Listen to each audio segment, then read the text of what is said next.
Good morning and welcome to today's Planning Committee meeting. I'm Councillor Karimi Gavanlu and I will be chairing the Planning Committee meeting today. On the top table will be the officers presenting, Ben Burgess, Assistant Director of Planning, myself, Eleanor Lamming, who's Vice Chair, and Lucy from Democratic Services. We are not expecting a fire drill today, but if the alarm does sound, the fire exits are clearly signed in green.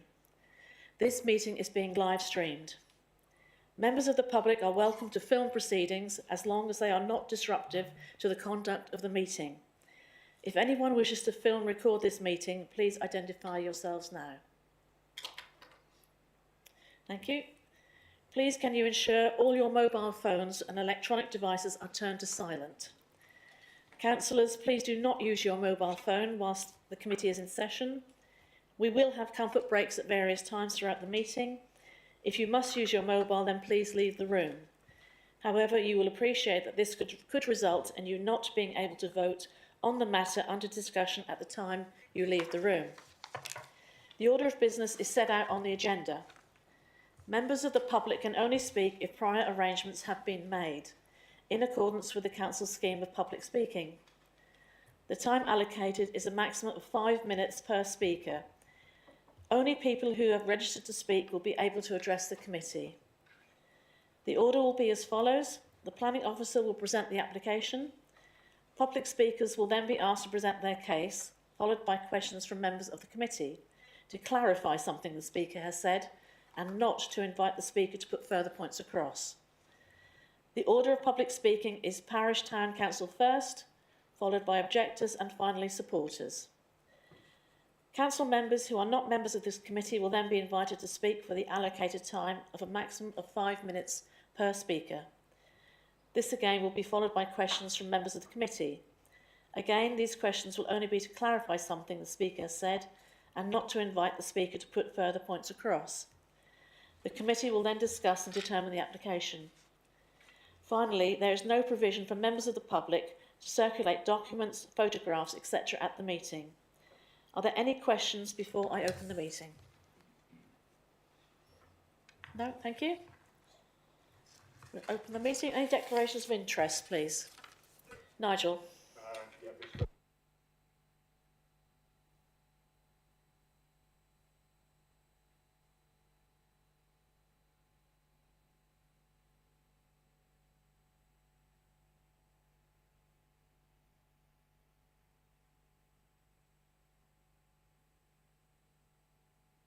Yes, thank you. I've got an interest in 3 items on the agenda. All of them are in my ward, which is Brundle Ward.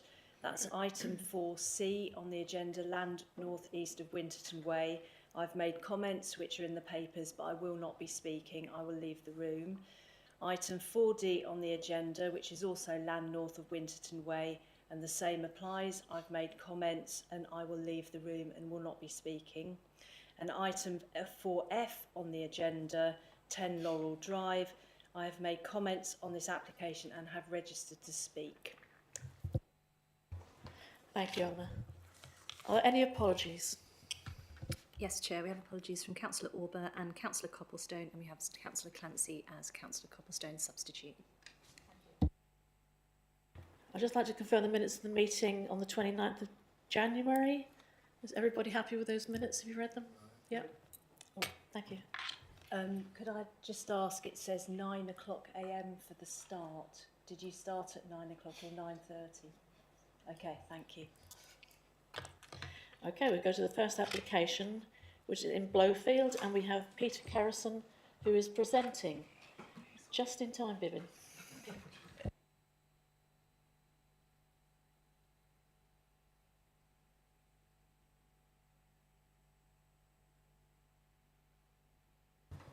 Yeah, thank you, Chair. So item number 1, we've got outline application for 21 dwellings located in the parish of Blowfield.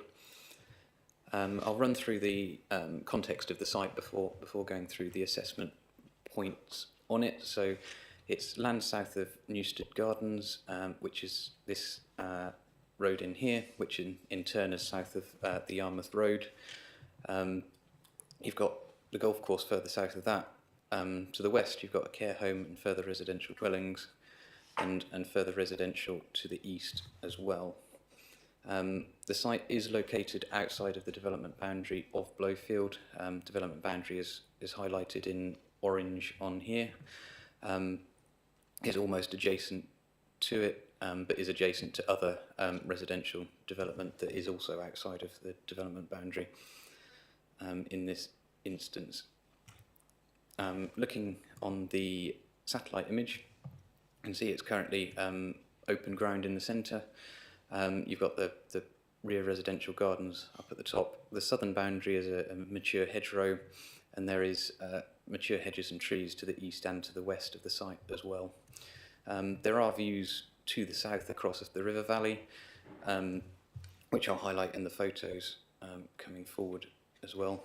In terms of an outline permission, in this instance it is, obviously we've got the quantum of development in terms of the number of dwellings, we've got the access point, no further details at this point in terms of this application. So looking in terms of the site context, this is the access to Newstead Gardens from Yarmouth Road. As you can see, footpaths on both sides, good visibility displays there, and then looking each way along Yarmouth Road, showing the footways on both sides. Just going back to that one, that would be the primary route to the services within Blowfield itself from the site. With foot and cycleway access to them. Looking out of the site, this would be the exit through Newstead Gardens, and then coming into where the site access would be taken off. As you can see, there's a turning head existing as part of this previous development. Again, footpaths on both sides, and the highway specification here would accommodate the level of development proposed to this field to the rear. There are no objections from the highway authority as a result of that. And then just a photo of the existing development to show the character of that recent site. This has been developed within the last 10 years along this road. So moving into the site, so this is looking from inside out as you would exit onto Newstead Gardens. And the relationship of those existing dwellings, you'll have noticed quite a lot of objection on the initial consultation from a number of dwellings along there with regard to the addition of further development behind. Obviously, being an outline, we don't have the detailed designs of the dwellings at this point. It would be up to the reserve matters to make sure that things like overlooking, overshadowing would be addressed to a satisfactory level. But it is considered that there's scope within the area of land in the red line that could be addressed through that detailed design. Again, looking towards the east, down to the end of the field to the existing development, so that's looking towards Blowfield itself. And then swinging round, you can see the care home and then further dwellings along to the west, with some mature trees along that boundary. And then standing in the site, looking, this is towards the southeast, you can see the mature hedge that runs along the back end of the site, and then the long distance views out of the site. And then this is looking across to the golf course and its associated buildings. And then just standing at that hedge, so I'm stood in a gap in the hedge looking south, you can see across to Brundle, across the river valley. And to add some context in terms of when I come to the landscape consideration, the field that you can see across the other side is the land east of Memorial Hall, which has approved residential development on it that was granted on appeal. But that's for a substantially larger development than what was proposed here. So in the context of the landscape, when you're looking across the river valley from this particular point, if I go the other way, if I swing back round, you would essentially see the new development in the context of the existing residential behind it when you're looking across the valley, which does limit its landscape impact, and it wouldn't particularly materially change that landscape character from this perspective. So if I come to the end there, I think the those are all the site characteristics, but one of the particularly important points about this particular site in terms of the assessment is that the council cannot currently claim a 5-year land supply. Obviously, over the last few years, there's been a lot of amendments to the NPPF, and we've had nutrient neutrality delays on development as well. So because of that, and because the site has secured nutrient neutrality mitigation, that allows us to conclude that there would not be a negative impact on protected sites. That allows paragraph 11 of the NPPF to be engaged in relation to the tilted balance. And in terms of the consideration of local plan policies, the policies in relation to the delivery of housing would be considered out of date in that basis. So the assessment of the report's been written in that regard, in terms of looking at any potential harms. As I've run through, highways have no objection, amenity doesn't result in any harm that can be identified at an outline level.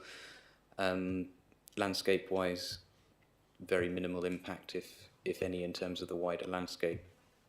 For design and character, the reserve matters can satisfactorily address those points. There has been some discussion with the LLFA with regard to detailed drainage, but that has now concluded, and the LLFA is satisfied that a satisfactory sustainable drainage scheme can be delivered on the site. And again, details of that you'll see in the report have been proposed to be delivered by condition once we know the reserve matters layout and the detailed design of the site. In terms of any harms identified, it's relatively limited. The neighbourhood plan requires consideration of agricultural land, which this would technically be. So there is a minor adverse harm there, but otherwise most of the other factors are considered in the report and neutral. And then the benefits afforded to the provision of housing, given the land supply position, is significant, and that outweighs any of the harms identified in the report, and as a result the recommendation is for approval with the conditions listed in the report. Thank you, Peter. Does any members of the committee have any questions? Ken?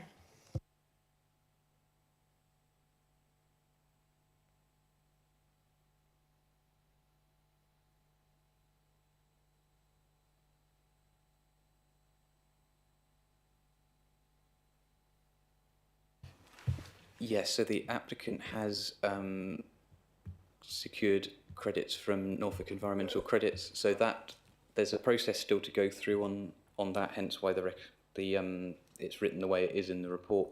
So the credits have been allocated. What they need to do is, subject to the outcome of this meeting, if it were to be approved, they would make that purchase, send us the agreement. We would do the necessary consultation with Natural England in accordance with the... It hasn't actually been approved at the moment. That is one of the conditions, isn't it? Yes, so we're bringing it through committee before, because the way the credits work, you have to pay up front. So obviously if committee were not to... It doesn't apply to the ecology surveys and the S106, affordable housing and open space? Yes, so the section 106 would need to be completed as well. Pardon? The section 106 would need to be completed as well. Right. Thank you. I mean, on the whole, I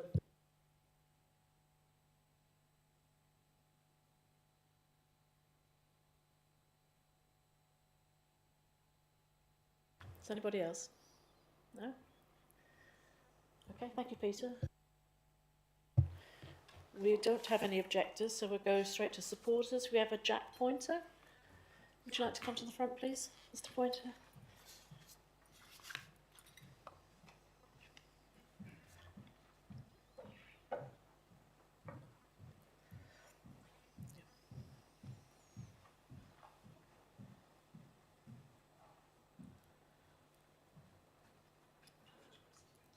I was going to say, Mr. Pointer, press the right-hand button and you have 5 minutes from when you start speaking. Thank you. Good morning, Chair, and thank you and the committee today for your time. My name is Jack Pointer, And this proposal isn't just about building houses, it's about continuing a legacy of genuine local investment and commitment to this community. My family has been part of the Blowfield landscape for over 50 years, investing in the area and helping to shape it. We've even built the golf course here to contribute, which has contributed to the local opportunities in employment and enhanced the area of valuable community assets. I know this village, I understand it, I care about what happens here. We've already built beautiful homes here, right here in Blowfield, and I would actually warmly welcome anyone to come and see for themselves the quality that we've achieved. It's something that we're very proud of and a clear demonstration of our commitment to building responsibly and care for this community. I appreciate that any development brings concerns, especially when it feels like it's being driven by outsiders with no real connection to the area. But that is certainly not the case here. We're not just developers. We're locals who are wanting to have this community thrive in a way which is responsible and sustainable. This proposal isn't just thoughtful, it's practical. It directly addresses the lack of housing land supply in this area, an issue made even more challenging by nutrient neutrality restrictions. And as Peter was saying, unlike others, we've already secured the necessary credits for this application. This means the development can move forward without adding pressure to the local ecosystems. We're also committed to delivering homes that are meeting the government's housing targets, ensuring this village plays its part in tackling national housing shortages.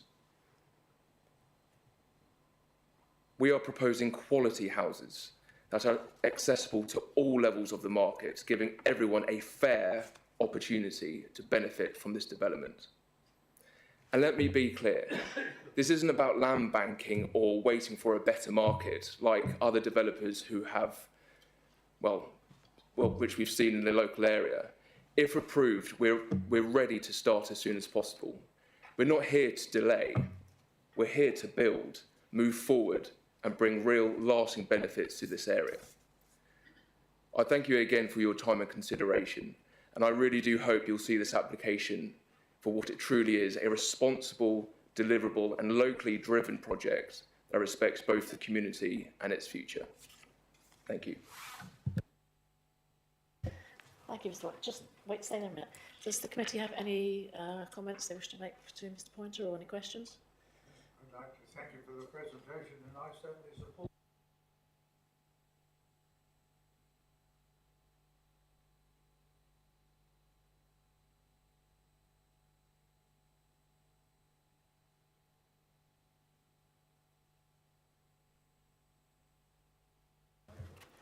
Right, we go to general discussion. Anybody would like to start the discussion? If not, we'll go straight to the vote. Oh, okay. Melody.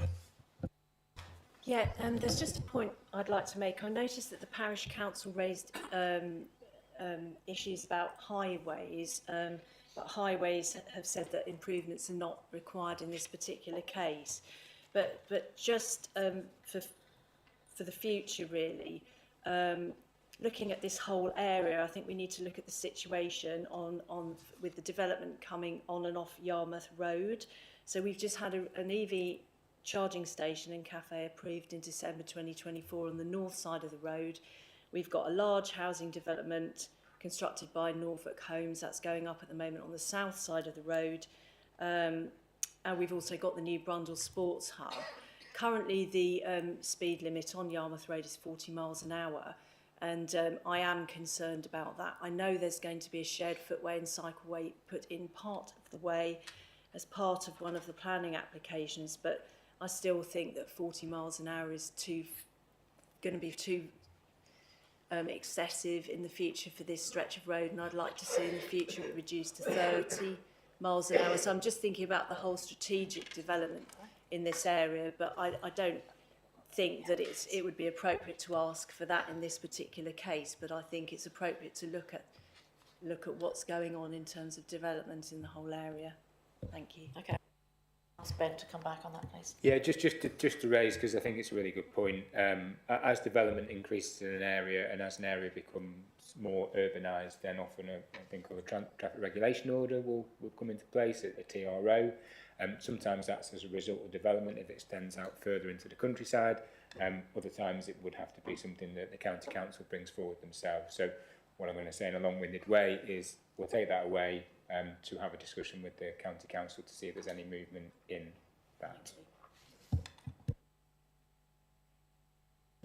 Thank you, Chair. I'll just say that in the 50 years that I've known Blowfield and worked in that area, I've seen it change quite dramatically, but that in this case, I wouldn't say it's for a detrimental effect on the village at all.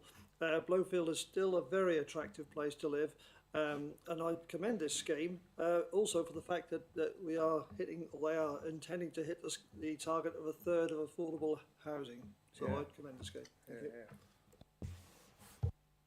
Thank you, Peter. Is the committee happy that we go to the votes? Yes. Yeah.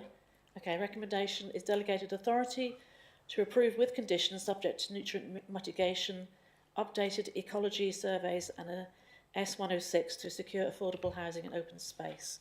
All those in favour, please. That's unanimous. Thank you.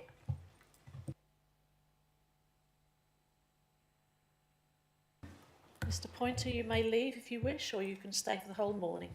It's up to you. An afternoon, probably.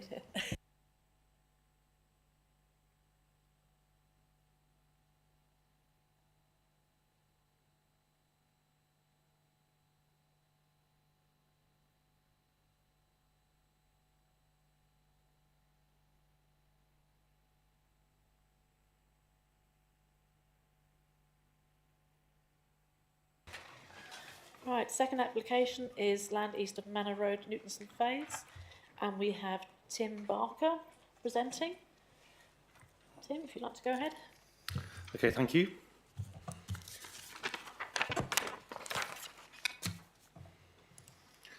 So this is application for a site in Newton St Faiths, on a site that is to the rear of development which fronts onto Manor Road, which is along here, and then Newton Street, which is along here.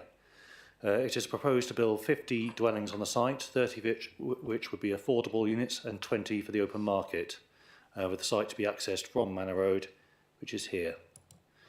So the site is outside the settlement boundary, as being seen on the map here. The settlement boundary is the purple dotted line.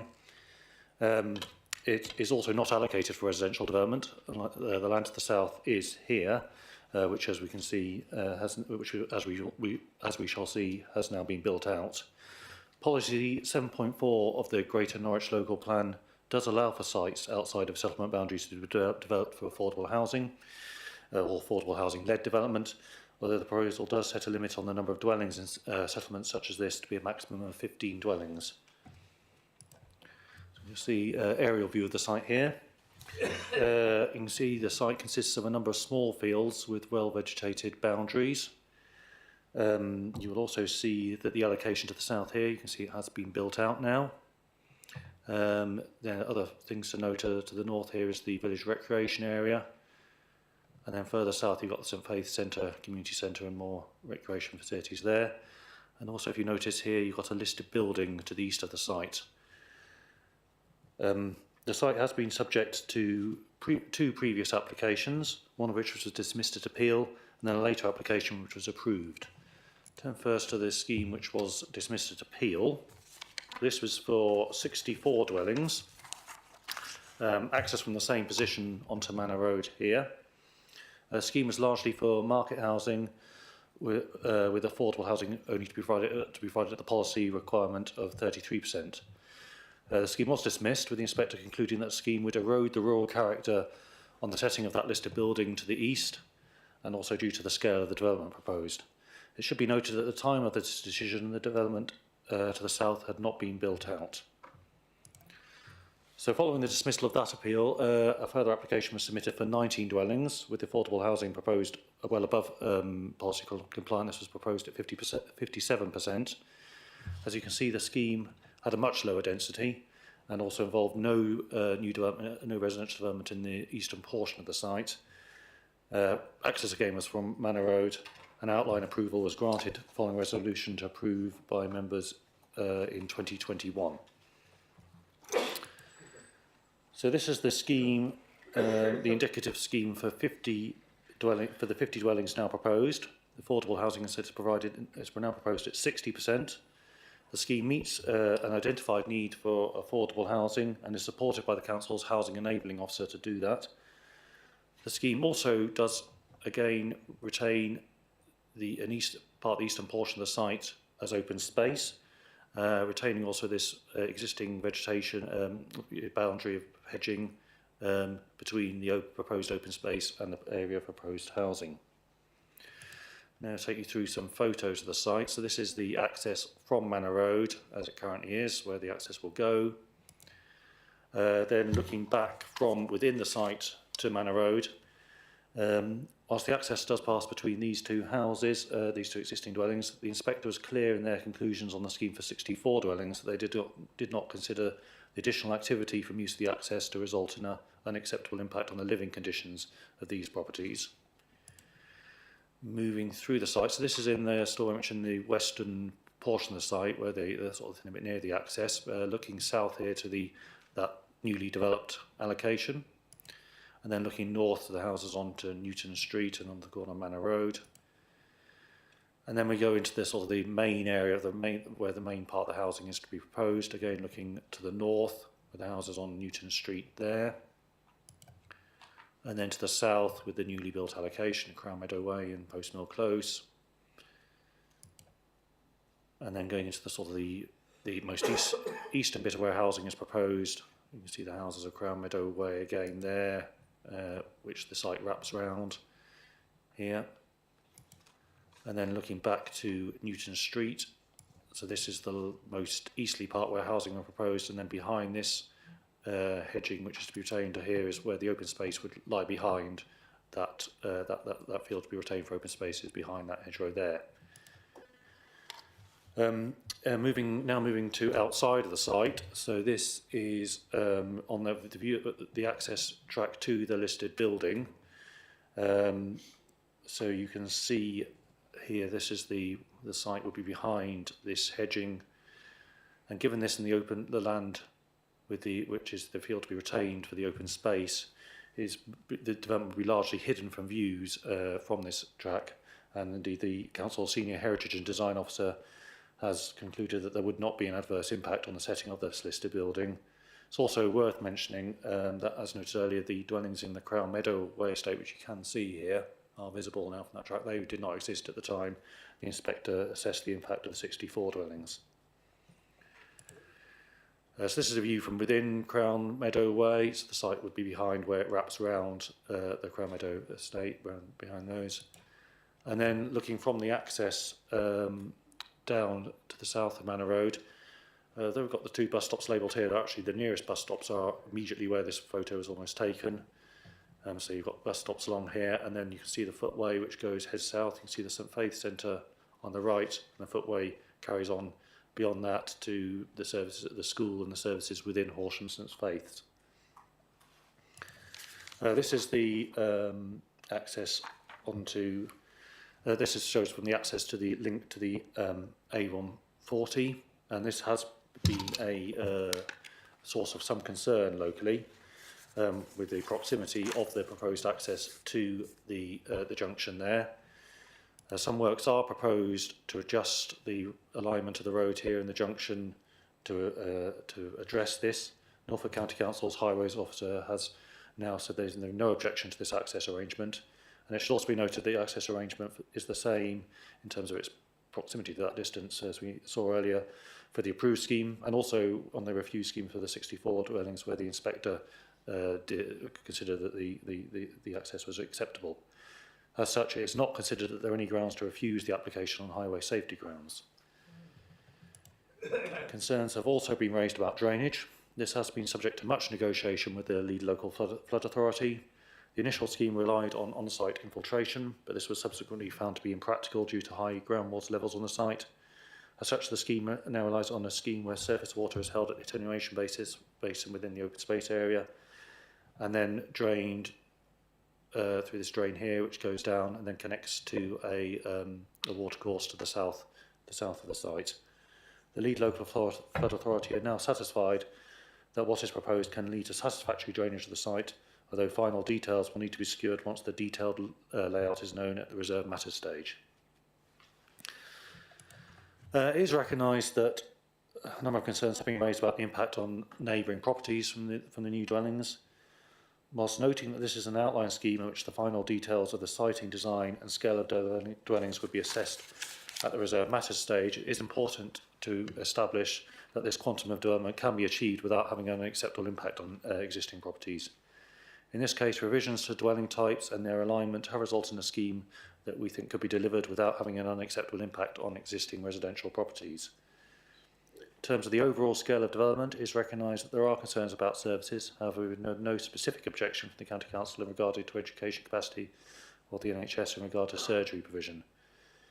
Whilst policy 7.4 does set that maximum of 15 dwellings for affordable-led developments in settlements such as this, regard must be given to the fact the Council cannot claim a 5-year housing land supply, and that this development will make much more efficient use of a site which has existing permission for residential development and be more in line with GNLP policies in regards to the density of development. As such, and given that all requirements of technical consultees has been addressed, and that in all other respects the proposal meets the requirements of adopted policy and delivers a large number of affordable homes, the scheme is recommended approval, subject to securing the mitigation to be nutrient neutral, which will be done as with previously through credits, and a Section 106 agreement to secure GRMs, the affordable housing provision and open space contributions.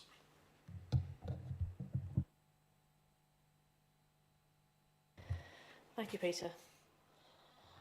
I've got one query. I know this is an outline application and the open space has not yet been established really, but we've got no play area within that development.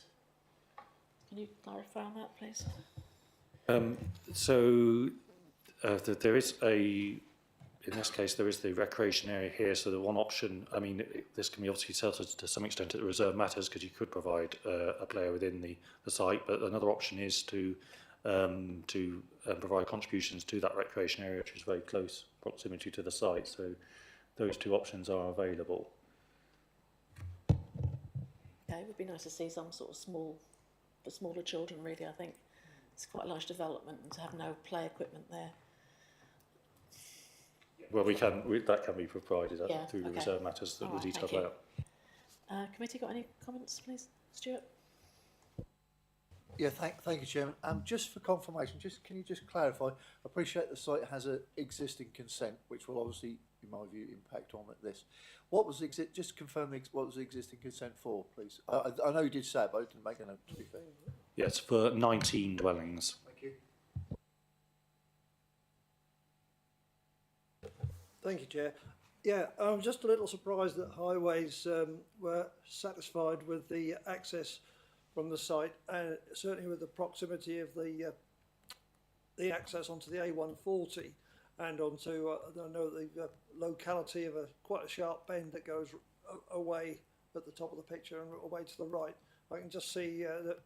Yeah, that's perfect. Yeah, you can see the access to the A140 and also that turning to the right at the top there. I know from experience that can get quite busy and traffic does come around there quite sharply. So I'm a little surprised that Highways haven't commented on that or objected to it. Thank you. Okay, well, yes, I mean, they have.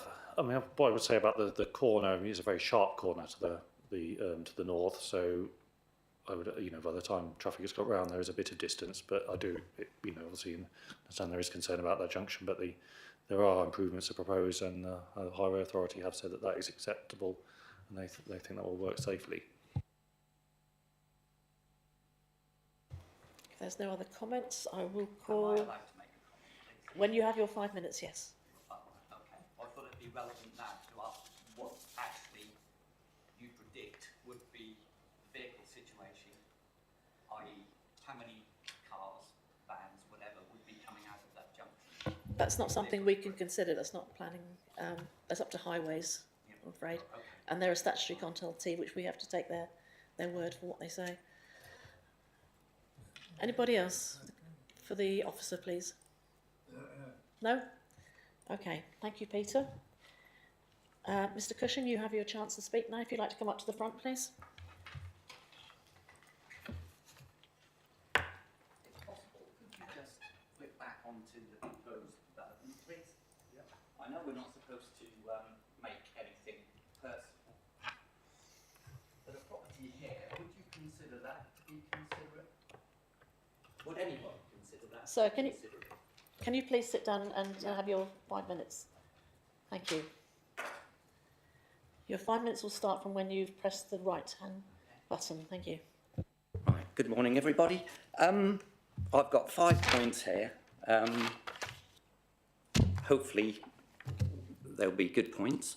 Of all the numerous comments that have been made regarding...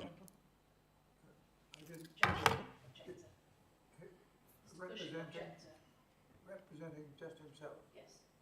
Thank you. Okay, thanks. Numerous comments regarding amenities and infrastructure, or lack of. Most people have objected to this application. Nonetheless, outline permission was given for 19 properties, despite being contrary to Policy 5 of the Joint Core Strategy, that the increase in size was disproportionate to amenities available for 19 properties. Point 1. 2, you've already discussed it, the entrance to the land east of Manor Road, from Manor Road, being too close to the busy exit to the A140, only to be restructured by infilling part of the exit. Surely this then lengthens the time it would take a vehicle to exit to the A140, causing tailbacks, and no mention of the proposed zebra crossing. That has been proposed, that they would be very close to the bus stop, almost opposite the junction. Point 3, hedgerows defined as of no importance. Well, the wildlife we see every day, I'm sure they would disagree. That said, no real decision has been set out to what will actually happen to these hedgerows. It says they'll be augmented, which could mean completely disappear, just thinned out. Nothing has actually been set out. And we've already seen a JCB digger damage a TPO tree from our garden. So, you know, once these disappear, they're not going to be reinstated, are they? And those hedgerows have been there for years. Point 4, there has been points made to protect the views and amenities of Middle Farm and property on Newton Street. No mention of property on Crown Meadow Way. Yes, I've just said I have a personal point with that. We all have the right to light and air. The proposed development is not, in our opinion, very considerate. Point 5, we purchased our property on Crown Meadow Way knowing permission had been given for 19 properties. The plans that we have seen were acceptable. To increase to almost 3 times the amount of properties, we strongly object to. 64 was the original application, denied, 19 was approved. Surely those reasons for rejection of 64 properties are still relevant to reject this application. And that's me finished, if that's... Thank you. The committee want anything clarified from the speaker? No? Thank you, Mr. Cushing. You may return to your seat.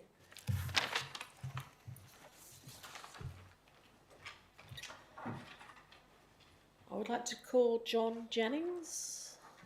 Mr. Jennings, would you like to come to the front, please? And again, you have 5 minutes from when you speak. Start speaking.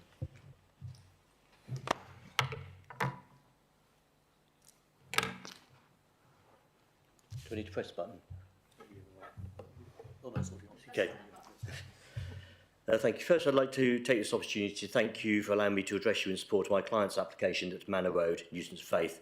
The planning officer's support for and recommendation of approval of the application is welcomed.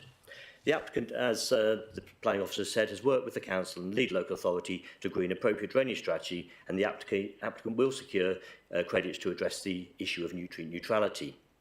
In considering this application, it is important to review the refused application and subsequent appeal for 64 dwellings on this site.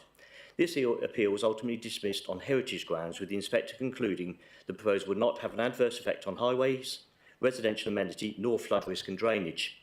The appeal was dismissed on the basis that the proposal would harm the heritage assets and middle farmhouse to the east of the site. This scheme and the previous approval for 19 dwellings has addressed this issue by removing the built development from the more easterly fields of the scheme. The extent of built development now accords with the recently constructed housing development to the south, and this proposal is considered to constitute infill development. The site, as details, has an extant approval for 19 dwellings, which the planning report correctly identifies as being of a somewhat low density. And this proposal will increase this and provide a greater percentage of affordable housing, 60%, importantly including bungalows. The issue of the delivery of housing is recognised and is acknowledged the Council is unable to demonstrate a 5-year housing land supply. The recent changes to the MPPF have also resulted in a need for a step change in the delivery of housing, and in the case of this site, it will provide an important resource of affordable housing, well in excess of that being sought by the Greater Norwich Local Plan. And this issue weighs in favour of the tilted balance when considering the application. The proposal will unquestionably provide a variety of environmental, social and economic objectives as defined by the NPPF, and will make effective use of the site. Unlike the earlier scheme, there have now been improvements in the pedestrian infrastructure of the village, which will enable the existing facilities to be reached, and more importantly, the Broadway Enterprise Park. The sustainability credentials of the site have clearly improved. In conclusion, as identified in the committee report, the proposal complies with much of policy 7.4 of the GNLP, as the proposal can be considered an affordable-led housing development. And for the reasons outlined above, it is considered to accord with the requirements of that policy, that it is adjacent to the settlement boundary with good access to services, including a safe route to school. It also makes more efficient use of the site than the previously approved scheme of 19 dwellings, which is an aim of the MPPF and is not considered to be of the scale of the development that is unacceptable in the context of other development in the village, irrespective of it exceeding the prescribed number in policy 7.4 of the GNLP. It is therefore requested that the committee support the officer's recommendation and approve the application. Thank you. Thank you, Mr Jennings. Has the committee got anything they wish to be clarified? No? Mr Jennings, you may return to your seat.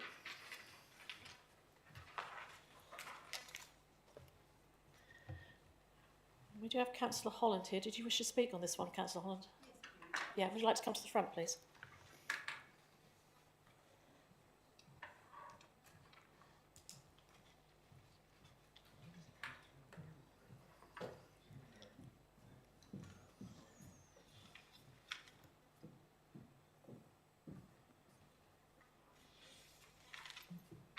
Councillor Holland, you have 5 minutes from when you speak.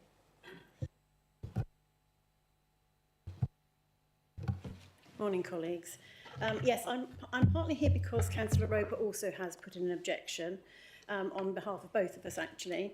I'm going to read you his comments. Unfortunately, he's on holiday, so he can't be here. So I'll read you his comments, and I do have a few to add of my own. He has said the cumulative expansion of the village from new development is completely mismatched to the level of local amenities. The site was outside of the original settlement limit. It was never part of the GNLP and had in fact been rejected for inclusion in the current plan. Nonetheless, outline permission was given for 19 properties in 2020, despite evidence that this was contrary to Policy 5 of the Joint Core Strategy, in that the cumulative increase in the size of the village was disproportionate to amenities available, and total housing growth in the village was in excess of that for a service village. The intervening period has increased pressure on amenities, particularly health services. The current GNLP identifies growth in the village limited to 50 properties within the lifetime of the plan, with these allocated to a site to the south of the parish. The proposed growth of this site from 19 to 50 properties represents a significant increase with no evidence of the required increase in infrastructure. The growth of Newton St Faith, as distinct from the wider parish, in recent years is wholly excessive.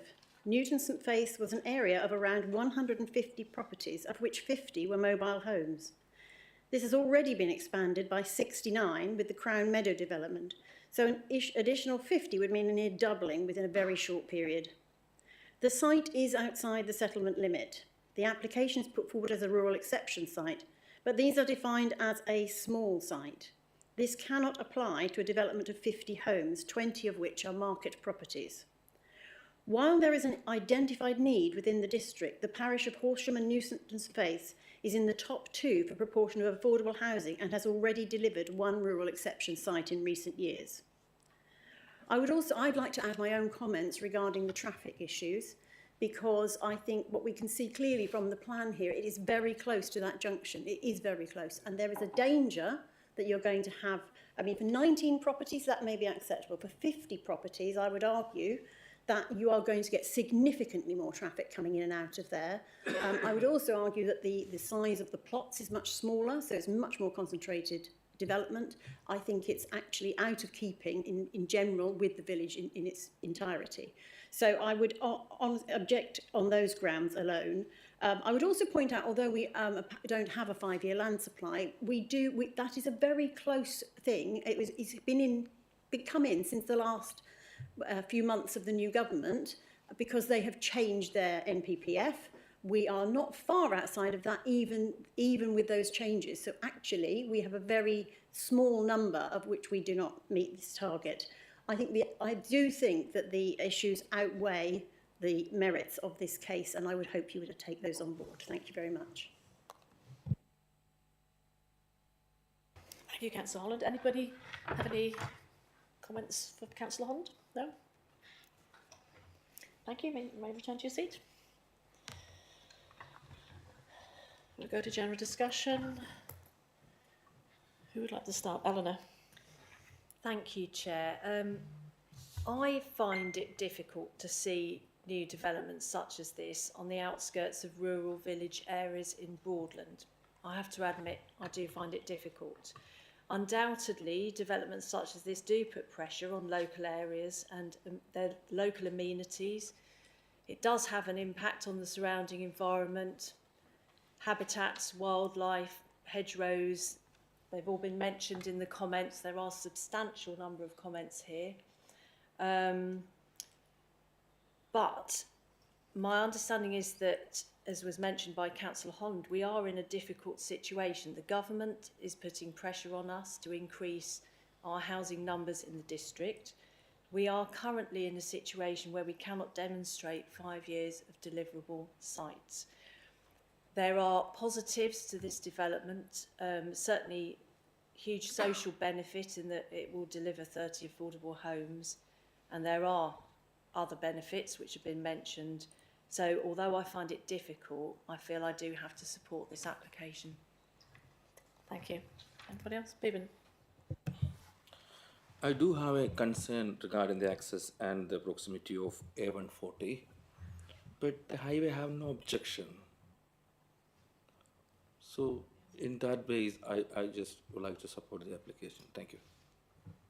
I think I would say my only reservation is the highways comment, the exit from that development onto the Yarmouth Road.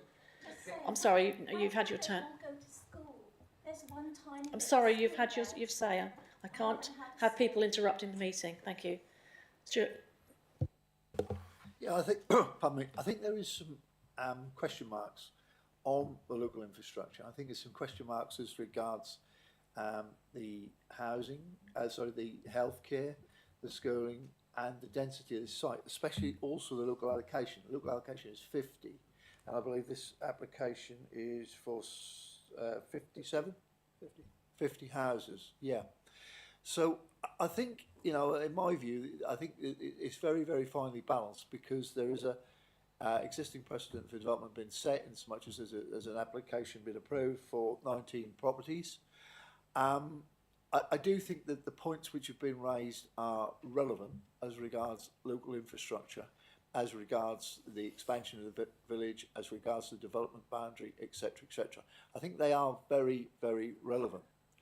However, based on the government's requirement to increase the number of overall properties overall, and this site has an existing consent, and it's delivering affordable housing, a greater volume of affordable housing, which again is within policy.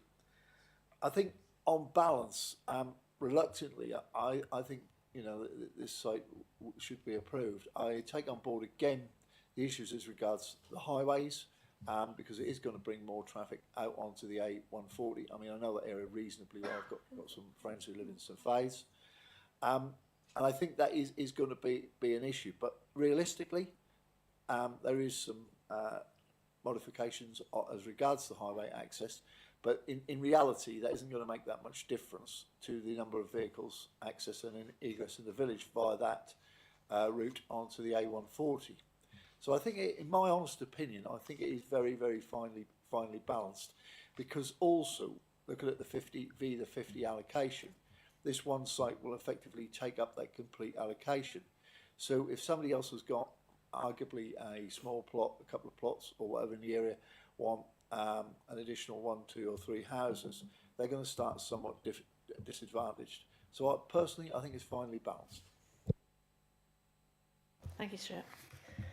In reply to your comment, we've had no comments from the school or the doctor's surgery as far as numbers for schools are concerned, so we can't take that into account, I'm afraid. Ken.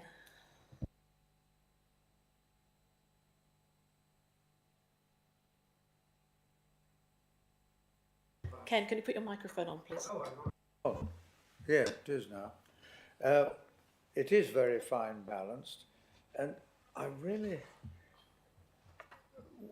have the officers. I mean, you're looking at it quite rightly from a professional point of view, and are you really satisfied with the way that the highways have dealt with these very, very important issues?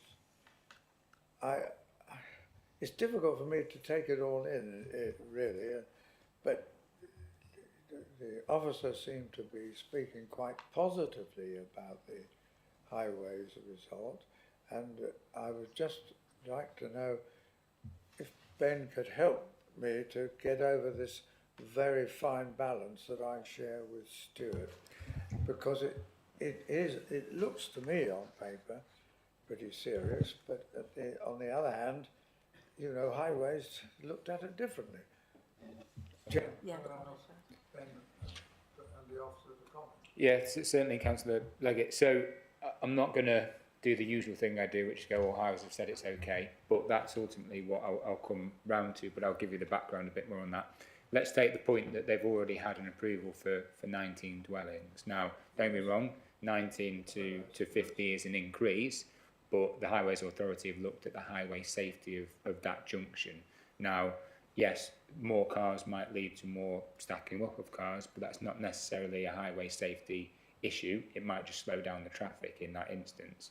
What, in terms of the MPPF, in paragraph 116, what it says is development should only be prevented or refused on highway grounds if there would be an unacceptable impact on highway safety, or the residual cumulative impacts on the road network following mitigation would be severe, taking into account all reasonable future scenarios. So highway safety and the word severe are the two key points to pick up in that instance. Now, the Highways Authority, not without good conscience and also with their professional view, aren't going to be saying to us that the scheme is acceptable if there would be a highway safety impact.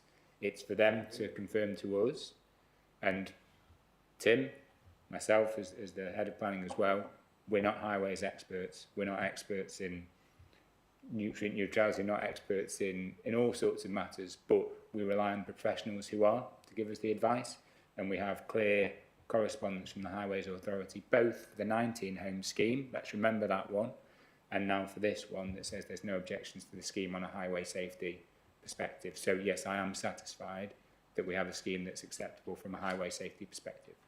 I understand, Chair, but you're not highways expert, but you've had a lot of experience in this sort of situation.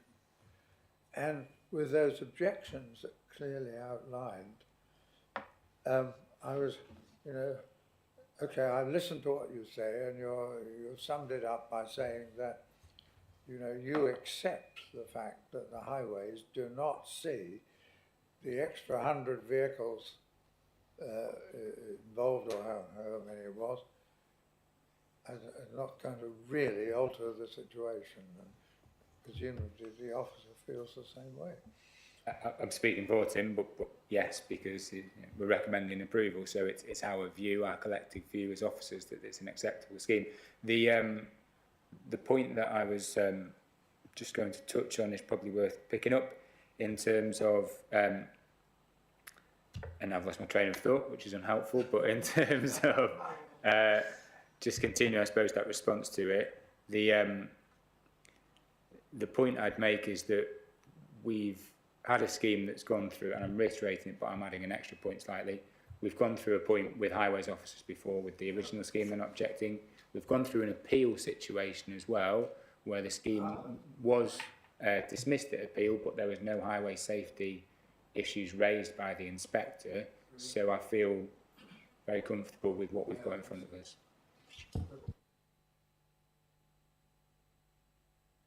Bill, yes, please. Thank you, Chair. I'd just like to reiterate on what you're actually saying.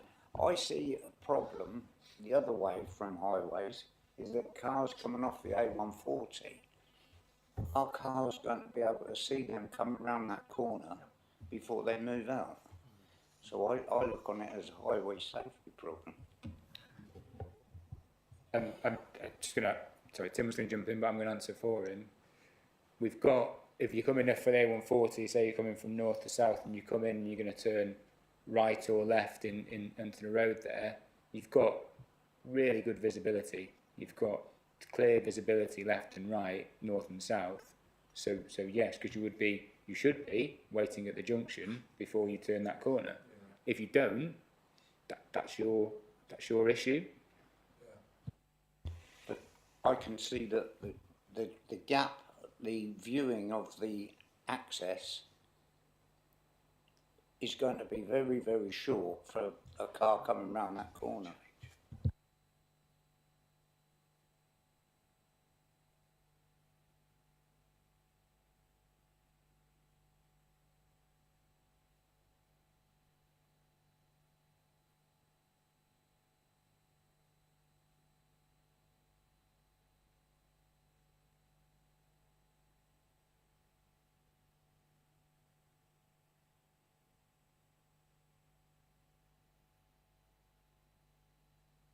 I think that the distance is short. It's up to at most 20 metres. It's probably 15 to 20 metres at most. But I'm going to reiterate the point I've said before. You've got very clear visibility down there, both from when you're coming off the A140, but also from the new development. So the new development will have clear visibility north and south, as will the junction of Manor Road. So I can't. I suppose I'm going to add another bit, which isn't the question you asked, but I'm going to add it anyway. If we were to go along the lines of finding a highways reason for refusal on here, we have the statutory consultee in highways not recommending refusal. Yeah. If we go to appeal on that, we as the local authority would have to defend that without the support of highways, because they'd be saying they don't object to it. And you can never give guarantees, and it would be wrong of me to do so, but I would say it would be very difficult for us to defend that decision. Okay, anybody else got any comments? Peter? Yeah, thank you. I know that I can see the arguments from both sides here, and I know that they seem to be coming down in favour of this scheme.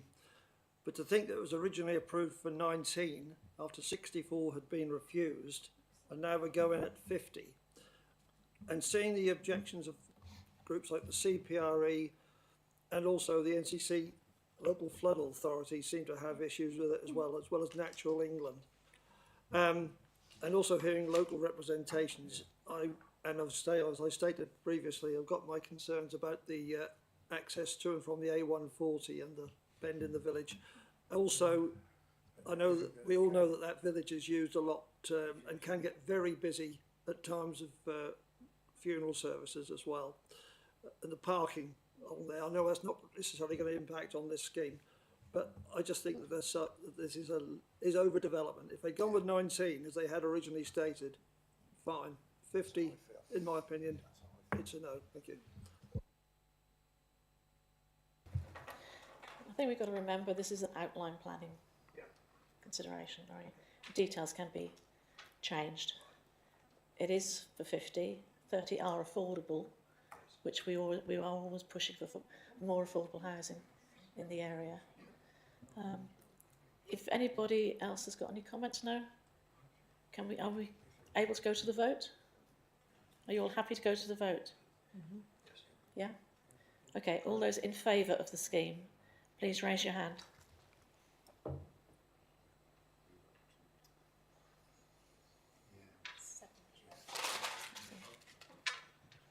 Okay. Thank you, the scheme is passed. I didn't hear what you said, sorry. It's passed.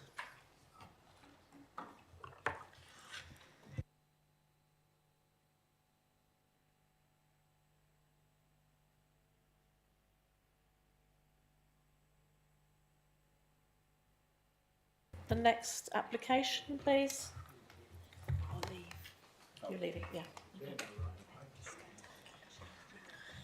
Next application is for Winterton Way in Poswick, and Tim, you are again presenting for this one. Thank you. Okay, thank you. So this is for a site in the Broadland Gates development, not too far from here. As you'll be aware, development of Broadland Gate is well underway, with a number of different uses having gone in. These include, amongst others, a little supermarket which is here, the McDonald's drive-through here. You might recall there's also an approval for another drive-through unit here, which was to be operated by Greggs. The site itself, which is the subject of this application, is adjacent to the NDR, Broadland Northway, and it's roundabout with Poppy Way, which provides the main sort of access into the area. And then north of the site is the Oaks residential development, which is currently under construction. So this aerial view shows you again with those existing uses. You've got sort of various commercial uses going down here, and then you can see the site is currently undeveloped. So the proposal is for a new food store to be operated by M&S with access from an existing mini roundabout which serves the McDonald's. The layout is also proposed to accommodate a drive-through restaurant, which is subject to a separate application which we'll come to shortly. So you've got the main food store here, delivery yard here next to the road, and then the car parking, which is about 150 odd spaces in here. If we just go through some photos of it, so this is the mini roundabout with the McDonald's, which accesses the McDonald's currently. There's the McDonald's, and then the access would come off here with the drive-through restaurant to be, which is the other application, which will be that area. Then the food store to the right in this location here. So the parking would be to the front, and then the store further back, and you can just see the streetlights of the NDR in the background there. This is from the other side of Poppy Way, so you have the residential development on the left. See the McDonald's there, and the site again in here, and you just see traffic there along the NDR. So this is the elevations of the proposed store. The building consists of a simple form building that is considered an acceptable solution for this site given its context and the nature of the adjoining highway network to the north and east and surrounding commercial development to the south and west. Do some visualisations as well, showing what it looks like. To be noted is that in response to consultee comments, further planting has been provided, including planting within the car park area to help soften the impact of the store.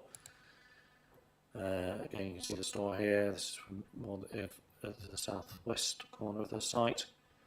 And then this aerial visualisation shows it with the planting proposed also on the boundary, as well as that internal park planting there.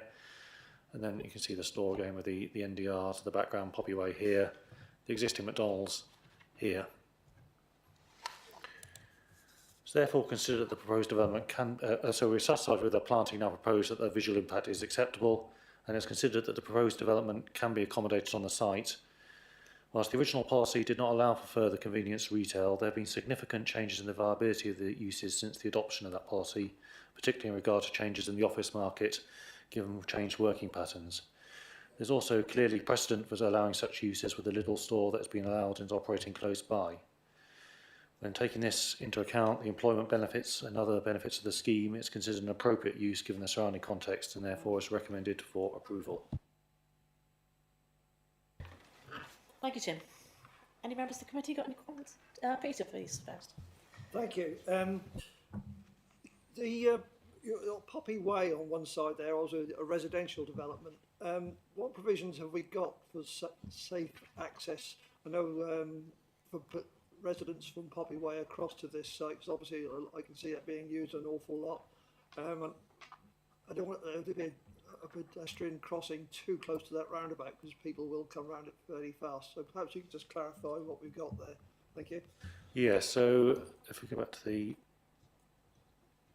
original one, well, you can just see the roundabout's a bit further down here. So there is ability to cross over at the roundabout, but it is on the County Council's agenda to look to improve pedestrian crossings there going forward. Contributions are being sought from this and from other sites within Broadland Gate to provide contributions towards improvements to pedestrian crossings in Poppy Way, recognising that. Nigel, did you want to say something? No, sorry, I thought you had. Anybody else? No? Okay, we have no objections to this, and I would like to call Philip Marsden and Jasmine Ayton, please. Both the applicant and the agent. Are we only having one?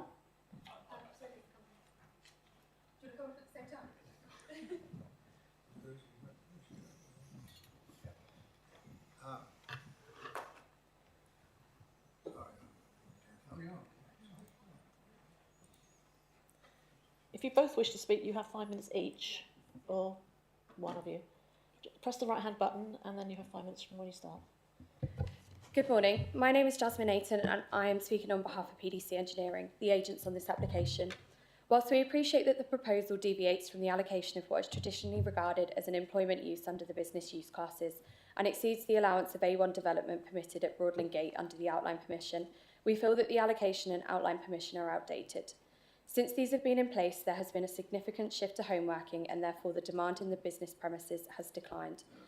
This is evident from the fact that no proposed business development has come forward for the application site since the outline permission was granted in 2011, as well as the number of plots available on the Broadland Business Park development, which began over 20 years ago.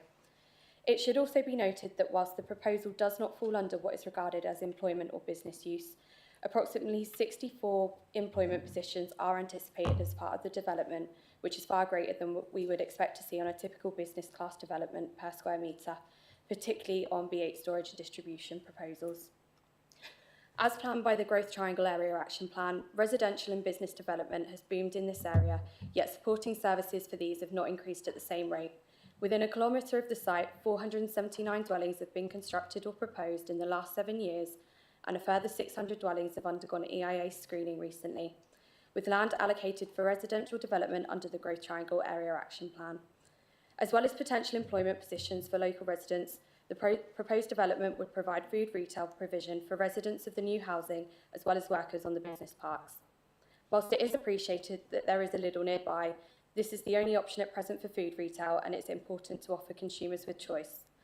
Additionally, the site is along a commuting corridor and busy interchange, providing high potential for passing trade, which may in turn lessen the need for commuters to go out of their way to undertake food shopping on their way to or from home, in turn shortening journey times and lengths. We recognise that additional transport movements have been raised as a concern, however the storage largely aimed at passing traffic and the ever-growing development in the area. The highway network has also been designed with an increase in vehicle movements in mind. Arguably, the car movements associated with the store would be much less impactful than HGV traffic likely to be associated with a B-class use such as B8. Nevertheless, highways have raised no concerns in terms of increased vehicle movements. Pedestrian safety has also been raised as a concern, which has been shared by highways. However, to alleviate this, the applicant will be contributing to a new crossing point on Poppy Way under a Section 106 agreement. Concerns have also been raised regarding the increase of surface water flooding. However, the proposed drainage strategy has been fully assessed and approved by the lead local flood authority, and therefore this should not be raised as a material issue. The site is within flood zone 1, and the design is fully in compliance with policy CSU5 of the development management document, which requires mitigation of surface water without increasing surface water flooding elsewhere. Comments have also been made regarding the potential for development to divert business away from the city centre, especially from the applicant's own store. However, it is regarded that when undertaking main food shopping trips, most people use stores close to where they live and have free car parks which provide direct and level access to the store to easily transfer their shopping into their vehicles. Therefore, the city centre store is seen more as a top-up destination, unlike this one, so they will operate differently. MLS have gone out of their way to consult with local residents via a letter dropped to over 16,000 nearby homes alongside a consultation website. Only 2 public comments have been received, both of which have been in support of the application, which suggests locals would be pleased with the addition of the proposed food store and that they do not share any concerns which have been raised. These comments cited a welcome increase in choice within walking distance. The statutory consultees have also confirmed they're satisfied with the design put forward, and we've worked with the landscape officer throughout the application to ensure the soft landscaping has been enhanced as much as possible whilst providing the infrastructure and parking needed to support the store. We're therefore able to put forward to you today an application which is conditionally supported by consultees. I would like to close by highlighting that, as demonstrated in the retail impact assessment, there is no sequentially preferable site to the application site. Thank you for your time. I'll hand over to Phil of M&S. Good morning. My name is Phil Marsden. I'm a town planning manager at Marks & Spencer. This application seeks permission for a new Marks & Spencer food hall on a key development site in the Broadland Gate area. There are currently no M&S stores in this area, with the nearest being in Norwich city centre and at Sweetbriar Retail Park. The proposed store will complement the existing stores in Norwich and will help to reduce the need to make longer trips. It will also increase choice for customers in the local area, which is due to experience significant residential growth over the coming years. The proposal will create a food hall which will showcase M&S's full food product range in a modern environment, including an in-store bakery, fresh flowers, a market-leading wine selection, and plant kitchen and free-from ranges. The store will also create between 60 and 70 new job positions, and M&S takes pride in being one of the best retail employers in the UK with market-leading pay and benefits. Through our Marks and Start scheme, we work with the Prince's Trust to help young disadvantaged people into quality jobs. The development will also have significant ongoing economic benefits, including boosting business rates and creating short-term construction jobs. The new store will also help secure jobs in the wider supply chain. M&S uses many local suppliers in the Norfolk area, including Albert Bartlett, Kettle Crisps and Bernard Matthews. During the application, technical issues including retail policy, highways and landscaping have been fully considered, and the officer has reached a positive recommendation. Importantly, a financial contribution will be made to improve walking and cycling facilities along Poppy Way. This will be of benefit to the wider community, especially the new homes to the north of the site. I hope that members will follow the officer's positive recommendation and vote to grant planning permission. Thank you. Thank you very much.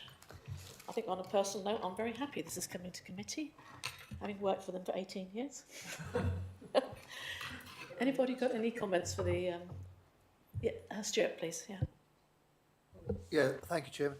I think basically, great application, great to see more development on Broadland Business Park. It's been in the making for 30 plus years, and I totally agree the M&S store will be very complimentary to what is happening there. I think you worked very, very hard to get a good offer, a very good quality offer. One observation I'd like to make, I'm very pleased to see the additional planning. I think it's excellent. But could I just ask in the conditions that planning is maintained, please? It's a simple thing, really. But, you know, I do believe M&S retain standards. You're a company of standards, genuinely. But I do believe it's important because we see planning happening on business and industrial park, and it gets neglected, and it looks dreadful. Now, I appreciate the planning is for the environment, but the maintenance of it enhances the area and enhances the offer and enhances the perception of the organisation, which I would strongly suggest that M&S are very enthusiastic to be perceived as a very highly professional organisation. So I would just ask if that could be noted, please, because we've all seen it around, and I think the chairman would agree with me. I think, you know, the new store at Tagram is a a good example of what the little store, I should say, at Taven is a good example. But the planting isn't properly maintained and it looks dreadful. So just a simple thing, but otherwise great application. Well, we will be looking to secure the landscaping by condition, which would include management and maintenance, and there's always an aspect which says that planting which fails within 10 years needs to be replaced as part of that condition, so there will be provisions within landscaping, yeah. Yeah, I was going to mention landscaping is number 8 on the conditions. So, do we need a full discussion, or can we go straight to the vote? Straight to the vote? Okay. Authorises the Assistant Director of Planning to approve, subject to Section 106 agreement, to secure highway contribution and off-site biodiversity net gain. All those in favour of the application, please. Thank you. Thank you very much. Jasmine, do you want to stay there because you're on the next one as well? You might as well just.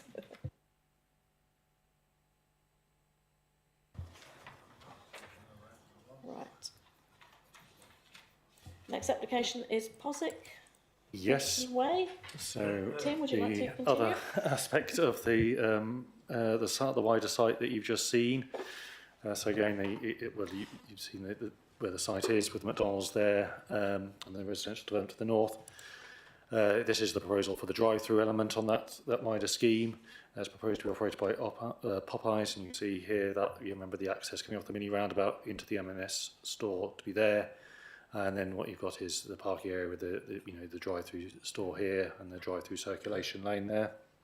If you turn to the elevations, they're a typical design for this kind of development, tailored to the needs of the operator, and we do have some visualisations again for you to see what it would look like.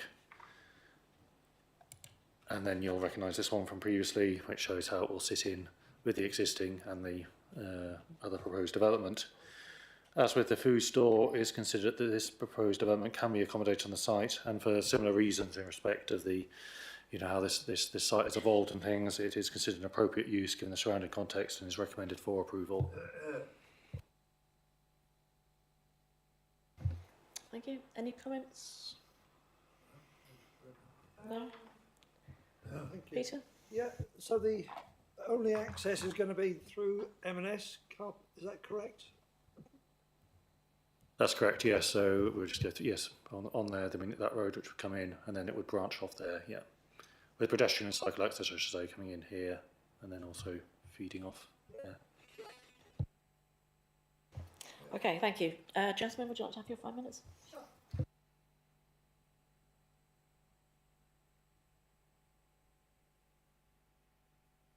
Agents. As with the application just heard, this development deviates from the allocation and outline permission. However, this is felt to be justified given the lack of uptake of business use on the site and its surroundings and the level of employment proposed by the development. Popeyes anticipate that the proposal will provide between 80 and 100 employment positions, again far greater than would be expected for business class development of the same size.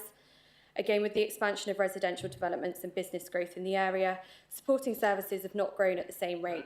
With the exception of the adjacent McDonald's, there is no other drive-through provision for 5 miles, and this is located further into settlements.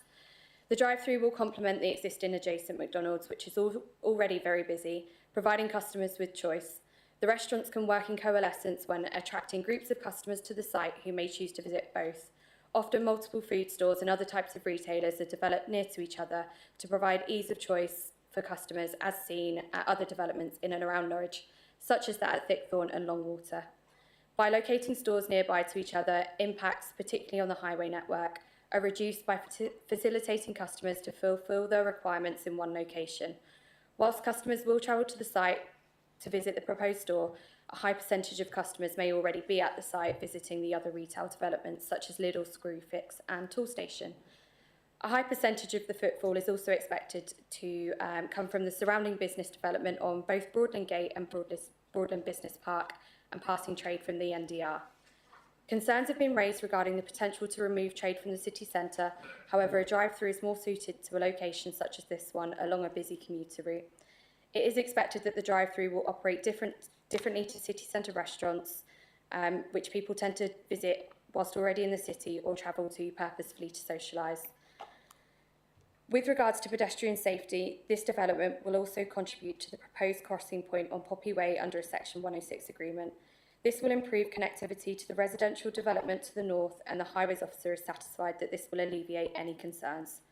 In terms of any increase in highway movements, it is regarded that a very small amount of vehicular traffic will result as a result of customers purposefully travelling to the site, and that it will more likely serve local residents and businesses, as well as passing trade from the NDR and Posick interchange, both of which have been designed to account for an increase in traffic as part of the allocations within the Growth Triangle Area Action Plan. Concerns regarding this increase have not been shared by the highway officer, and the accompanying transport assessment has demonstrated capacity for the development on the local highway network. We're again able to put forward to you another application which is conditionally supported by consultees. The proposal will tie in with the proposed M&S to make the most appropriate use of this space. The design of the building and site has not raised any concerns with the consultees, and we've worked with the landscape officer to increase the soft landscaping scheme for the entirety of Plot 3.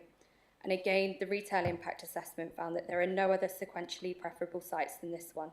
Thank you for your time. Thank you. Any comments? No? Can we go straight to the vote? Peter, you have a comment? I'm wavering. I was just going to say, I noticed that comment has been made about affecting the footfall of businesses in the city centre, but I think that's totally irrelevant, because this is an entirely different development. Yeah. It's going to cater for the needs of people who will be moving in. It's nice to see like an infrastructure is going in advance of housing being built, and I think it will cater for needs. Thank you. Okay, if you're happy to go to the vote. Okay, recommendation is to approve subject to Section 106 agreement to secure highway contribution and off-site biodiversity net gain. All those in favour, please. Thank you, unanimous. Thank you, Jasmine. I think if we're halfway through the applications, we'll have a 5-minute break, if that's okay.